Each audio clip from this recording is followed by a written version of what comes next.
I, 28F, have always felt like the black sheep in my family, especially when compared to my younger sister Elaine, 26F. Our parents, particularly our mom, have shown clear favoritism towards Elaine for as long as I can remember. I've never been able to figure out exactly why Elaine is the favorite, but it's been obvious since we were kids. When I was born, my parents were struggling financially and emotionally. They decided to let my aunt and uncle raise me for the first 6 years of my life. According to my aunt, my mom was dealing with severe postpartum depression, which made it difficult for her to care for me. My aunt and uncle didn't hesitate to take me in, understanding the severity of the situation. As a baby, I had no idea that my aunt and uncle weren't my real parents. I grew up in their loving household, feeling secure and happy. However, things began to change when I started school. My parents would visit occasionally, explaining that they were my real parents and that my stay with my aunt and uncle was only temporary. These visits were always confusing for me. I was excited to see my parents, but I also felt a sense of abandonment. I would watch them spend a few hours with me, playing and talking, but then they would leave, taking Elaine with them. This pattern continued, and it became clear that Elaine was always their priority. While my aunt and uncle provided me with all the love and care they could, the brief visits from my parents left me feeling unwanted. Finally, when I turned 6, my parents brought me back home. At first, I was excited to be reunited with my family, but the excitement quickly faded. I realized how different life was compared to living with my aunt and uncle. One of the first changes I had to adapt to was sharing a room with Elaine. She had always had her own room, and there was a spare bedroom that my parents could have given me. Instead, they insisted that Elaine and I share a room so that we could bond as sisters. Elaine hated this new arrangement and made her feelings clear. If I played too loudly or read books that my aunt and uncle had bought for me, Elaine would mock me, calling me names.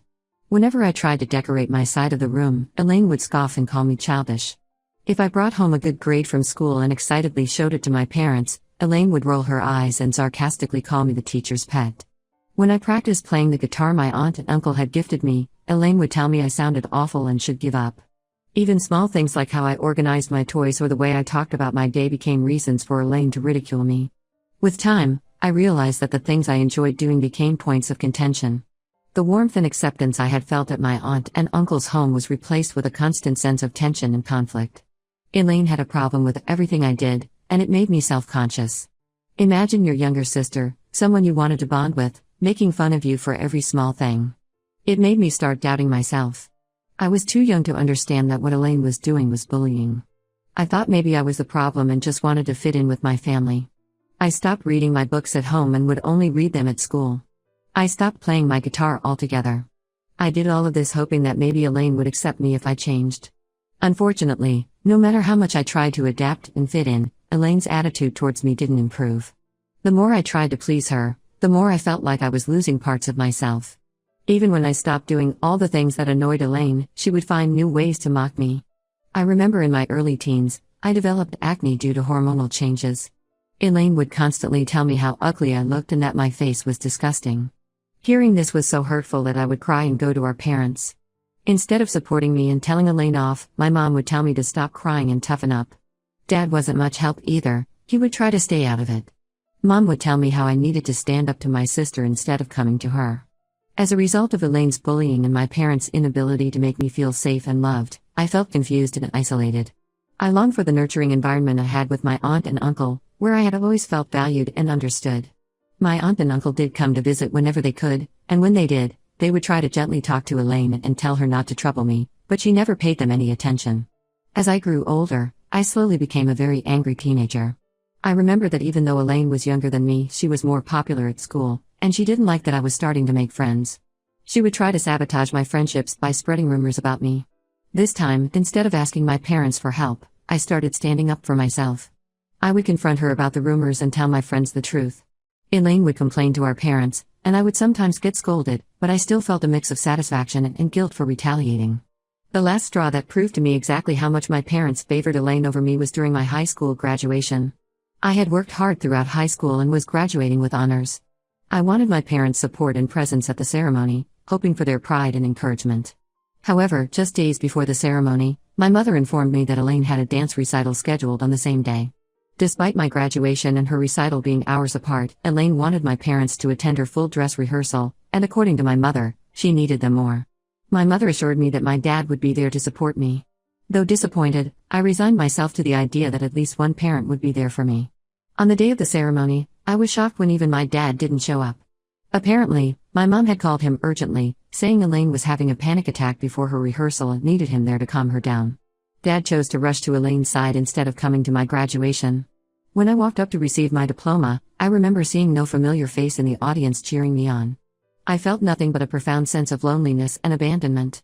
Later, when I returned home, both my parents and Elaine were absent. I called them only to learn that they were still with Elaine, celebrating her successful rehearsal. Hours passed before they returned, jubilant and celebrating Elaine's performance. They hugged her tightly and praised her accomplishments as if it were the most significant event of the year. I couldn't shake the jealousy and hurt I felt at that moment. My parents didn't even apologize to me for missing my graduation. It was a stark realization of where I stood in my parents' priorities. Despite my hard work and achievements, I was always overshadowed and unappreciated compared to Elaine. This entire thing became a turning point in my understanding of how my parents viewed us, and it shaped my perception of myself within my own family. I started to stop asking my parents for help or for them to be present. I stopped thinking that I could depend on them. Whenever I performed well in my studies or extracurricular activities, I no longer bothered telling them anything. The only people I could talk freely about my achievements with were my aunt and uncle, and they always appreciated me, even for small things. Their words meant more to me than any recognition from my parents ever could. When Elaine graduated from high school and was accepted into a prestigious university, my parents made a huge celebration out of it. They were bursting with pride, bragging about her achievements to everyone and hosting a party in her honor. I congratulated my sister because I genuinely felt happy for her, despite our difficult relationship. A year later, when I graduated from college with a degree in computer science and a job offer from a top tech company, my parents did nothing of that sort. Seeing this, my aunt and uncle wanted to celebrate my achievement by organizing a small gathering with close relatives and some of my friends. Initially intended to be a modest affair, word spread and many more family members and friends expressed their desire to join and show their support for me. However, my parents expressed disapproval, deeming this celebration as over the top. They felt that I didn't deserve such a lavish celebration, especially when they hadn't done the same for Elaine when she started college. Admittedly, the party that my aunt and uncle were throwing for me was indeed more elaborate than the one Elaine had when she graduated high school. However, I wish my parents could have let me have just one day without complaining. My mother argued that Elaine would feel really bad if she found out that our aunt and uncle were celebrating me with a party, especially considering they had only given her a gift card when she graduated. My aunt, visibly upset, reminded my mother how she and my uncle always had to step in to support and celebrate me because my parents never did. She pointed out how my parents had enthusiastically celebrated Elaine's achievements but seemed indifferent to mine.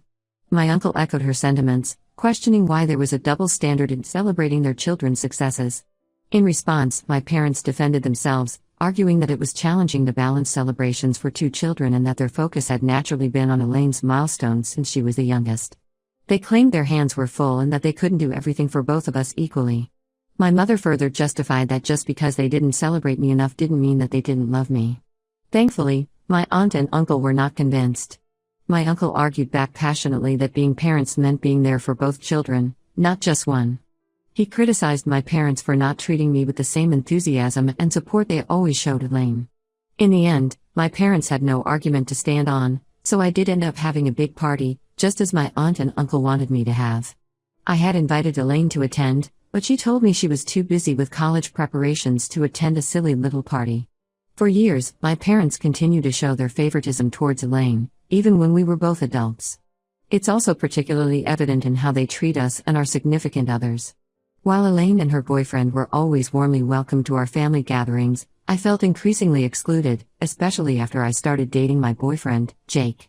When family events came around, my parents would extend invitations to Elaine and her boyfriend without fail each year. However, after I introduced Jake to them, suddenly my parents had concerns about their gatherings becoming too crowded if they invited Jake as well. It felt like a double standard. What made it worse was how my parents viewed and talked about Jake. Despite his impressive academic achievements and successful career as a software engineer, they would find reasons to criticize him. Meanwhile, Elaine's boyfriend, who had dropped out of college and was still trying to figure out his career path, was never questioned or judged in the same way. My mother's comments were particularly hurtful. She once openly expressed to me how she would have preferred me finding a more family-oriented guy instead of someone like Jake, who was so career-driven. She even suggested that Jake would not be a good father to my future children. Despite her remarks, I continued my relationship because I believed in Jake and our future together. I even started declining invitations to family dinners and annual holiday events to avoid giving my parents any reason to criticize Jake. I don't believe my absence had much of an impact on them. Now, coming to the main reason why I'm posting on Reddit today. 6 months ago, Jake proposed to me, and I said yes. I had no doubts in my mind that he was the one for me. This man has given me so much love and support over the years, I can't even imagine my life without him. When I informed my parents about the engagement out of courtesy, wanting them to hear the news from me rather than from someone else, I was met with mixed reactions. My dad seemed genuinely happy for me and congratulated me, while my mom remained silent. Later, my mother texted me to express her disappointment. She said she was disappointed that I had not listened to her and had gone ahead with the engagement to Jake. She claimed that as a woman, she knew other women better and felt Jake would not be a good fit for our family. I was taken aback and told her to stop, as I was tired of her constantly bringing down my relationship. I asked her if she had any legitimate reason for her dislike of Jake or if it was just unfounded prejudice. This is when my mom retorted, saying that Jake constantly challenged her opinions, unlike Elaine's boyfriend. This statement left me speechless. It was true that Jake isn't someone who lets other people walk all over him. In the past, whenever my mother had tried to subtly mock his career choice or his views, Jake has never let it slide.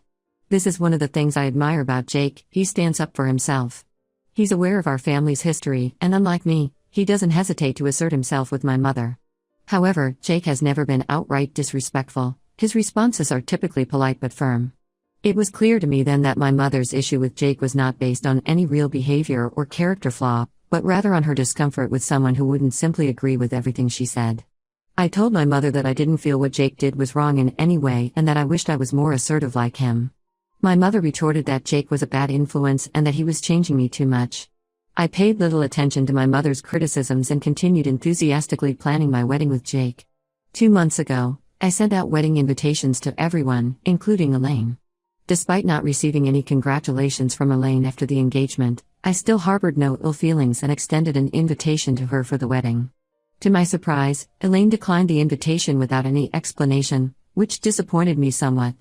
But what truly caught me off guard was when my dad called to inform me that while he would be attending, my mom had decided not to come. I knew my mom had reservations about Jake, but I had hoped that for the sake of our family and my special day, she would set aside those differences and join us. I was taken aback and asked why.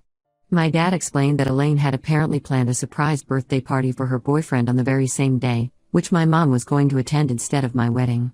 This revelation was weird since I knew that Elaine's boyfriend's birthday was months away from my wedding date. I couldn't understand why they would hold a party on the exact same day as my wedding. Instead of confronting my mom first, I decided to reach out to Elaine directly to clarify things. Although we didn't often speak, I wanted to handle the situation with respect and dignity. I called Elaine and asked her straightforwardly about the birthday party and if that was really the reason she wasn't planning to attend my wedding. To my surprise, Elaine confirmed that this was indeed the case. She explained that her boyfriend had always wanted a surprise party, and they had originally planned it for his actual birthday, but they didn't have enough money saved up at the time. Hence, Elaine admitted that she had gone out of her way to make it up to her boyfriend by working hard and finding a special venue for their celebration that fit within their budget. Unfortunately, the only available date for this venue happened to coincide with my wedding day. I expressed my disappointment and gently suggested that she could have chosen a different date, emphasizing just how much I would have appreciated her presence at my wedding. However, Elaine replied that her boyfriend's happiness came above everything else and made it clear that she wasn't willing to change their party date just to accommodate my wedding plans. Her words stung, and she didn't even wait for me to reply before disconnecting the call. Later, when I called my mom to discuss the situation, she resorted to the same age-old explanation she often used with me. She insisted that Elaine would feel hurt if she didn't attend her boyfriend's party and reiterated that my dad was already planning to attend my wedding, so I shouldn't be selfish and expect her to come as well. I told her, my voice almost breaking, just how painful it was for me to constantly feel like she treated me as inferior compared to my sister. I explained to her that she could do as she wished, but I was no longer going to acknowledge her as a parent after this. My mother scoffed at my words and told me that I should not be so overdramatic over my wedding. After the fallout with my mom over her refusal to attend my wedding, I chose to cut off communication with her entirely. My main focus shifted to ensuring that Jake and I had the most beautiful wedding possible and that our celebration was filled with joy and love. Despite my disappointment with my mom, I was grateful that my dad honored his promise and stood by me on my special day.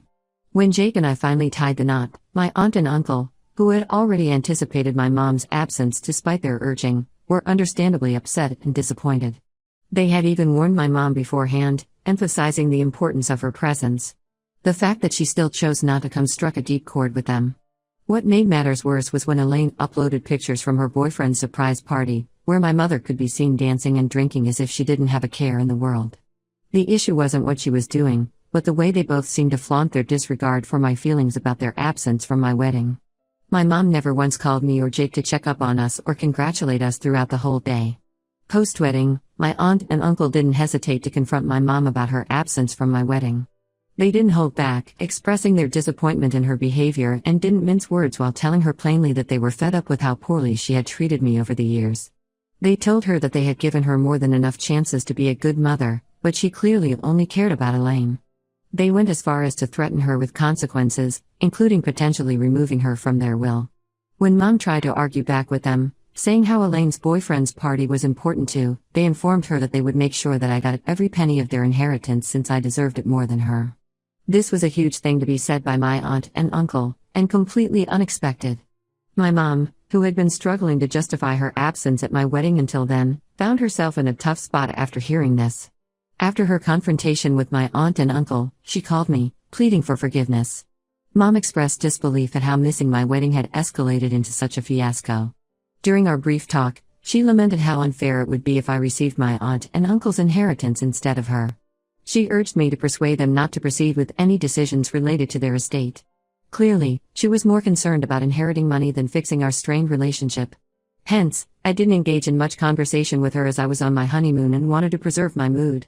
However, lately, after I came back from my honeymoon, she's been calling me almost every day, pleading for another chance to make things right between us. She suggested that Jake and I should have another wedding ceremony, this time with just close family members if possible, so she can also attend. She's expressed regret over missing my wedding and insists that I should give her an opportunity to remedy the situation. Her change of heart and persistent requests have put me in a tough spot. On one hand, I understand her desire to make amends, but on the other, it's hard to ignore the hurt caused by her absence and the deeper issues it represents. I don't want to plan another wedding just for her to attend. Also, out of nowhere, Elaine sent me a text saying how I should not have involved our aunt and uncle in our private matters and that Mom is really afraid of losing her inheritance. She said for the sake of Mom, I should stage another wedding just to restore the peace within our family. Ida, if I don't give in to the demands of my mom and Elaine to have another wedding? Update 1, it's been about 3 weeks since my last post, and a lot has happened. I want to thank everyone for their supportive comments and advice. Your words really helped me gain perspective on my situation. First, I talked to Jake about the whole situation. He was understandably upset about how my family had treated us, especially on our wedding day. He agreed that having another wedding would be unnecessary and potentially harmful to our emotional well-being. Jake believes I should stand up to my mom and tell her that she had her chance to attend our original wedding but she chose not to, so now she has to deal with the consequences of her actions. I decided to take Jake's advice and the advice of many commenters. I called my mom and had a long, honest conversation with her. I told her that I appreciated her apology, but I wasn't willing to have another wedding ceremony just to appease her.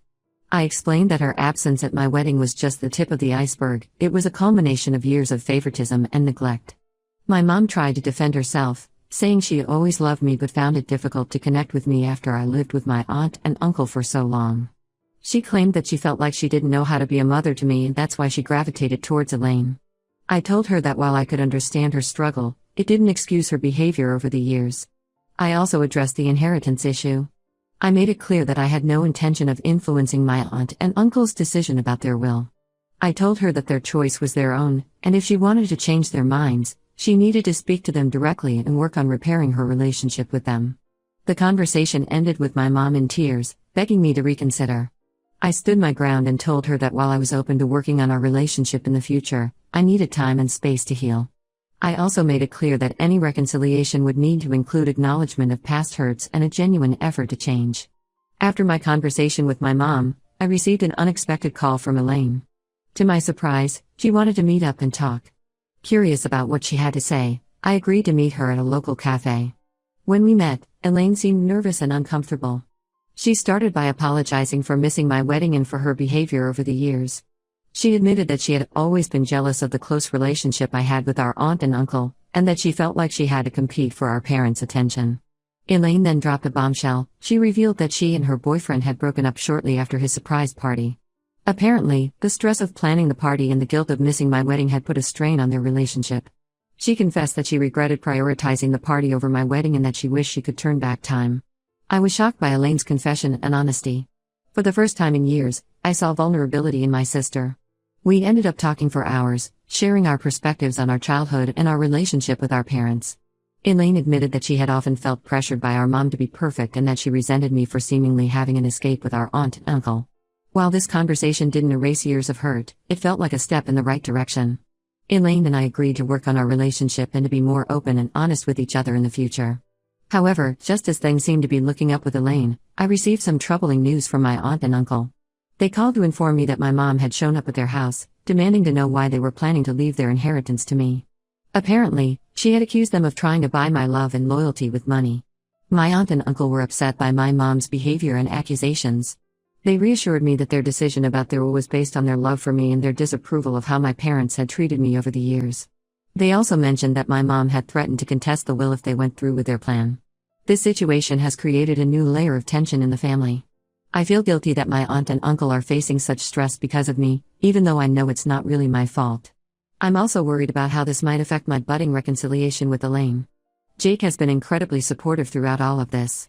He suggested that we take a short trip away to clear our heads and get some perspective on the situation. I'm considering taking him up on this offer. I'm at a loss for what to do next. Should I try to mediate between my mom and my aunt and uncle? Should I stay out of it entirely? How do I navigate my new relationship with Elaine in light of all this drama? Any advice would be greatly appreciated. Update 2. It's been about 2 months since my last update, and the situation has taken some unexpected turns. I want to thank everyone again for their support and advice. Your insights have been invaluable during this challenging time. After much consideration, Jake and I decided to take that short trip he suggested. We spent a week at a quiet beach resort, away from all the family drama. It was exactly what we needed: time to relax, reconnect, and gain some perspective on everything that had happened. During our trip, I received a call from my dad. He rarely reaches out independently, so I knew something significant must have happened. Dad informed me that Mom had suffered a minor heart attack. She was stable and recovering in the hospital, but the doctors advised her to avoid stress. Despite my complicated feelings towards my mom, I felt worried and guilty. Jake and I cut our trip short and returned home immediately. When we arrived at the hospital, we found Elaine already there, looking exhausted and worried. To my surprise, my aunt and uncle were also present. They explained that despite their recent conflicts with Mom, they couldn't stay away when they heard about her health scare. Their presence seemed to have a calming effect on everyone. When I entered Mom's hospital room, I was struck by how small and vulnerable she looked. Her eyes filled with tears when she saw me, and she reached out to hold my hand. For the first time in years, I saw genuine remorse in her eyes. Mom began to speak, her voice weak but determined. She apologized for her behavior over the years, admitting that she had let her insecurities and fears drive a wedge between us.